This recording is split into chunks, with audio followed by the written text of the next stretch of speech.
Դեկտեմբերի 10-ին Voltcar կազմակերպությունը դարձավ 2 տարեկան։ Շնորհակալ եմ բոլոր մեր հետևորդներին, մեզ հետևելու, մեր վիդեոները նայելու, լայքելու, կոմենտ գրելու եւ ամենակարևորը մեր ծառայություններից օգտվելու համար։ Ուրեմն այս 2 տարվա մեջ դժվարություններ դե բնականաբար ունեցանք, բայց երկու բան կատեգորիկ չենք արել։ Ուրեմն չենք ներկրել Չինաստանում գրավադրված ավտոներ, որովհետեւ այստեղ ստանանք էժանարժեքով, եւ ավտոմեքենան չենք մաքսազերծել այլ երկրում քվոտայի հաշվին, որովհետեւ այստեղ նորից էժան ստանանք։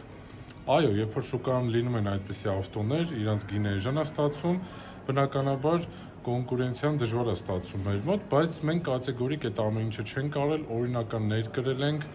օրինական մաքսազերծել ենք Հայաստանում, որպեսզի մեր հաճախորդները հետագայում հանգարց խնդիրներ չունենան, եւ ես կարծում եմ, որ այդ նման ավտոները ինչ որ մի օր կարող խնդիրներ ունենան։ Այս ամենը անպայման ուզում եմ ձեզ ասել, որ դուք իմանաք, համեցեք Voltcar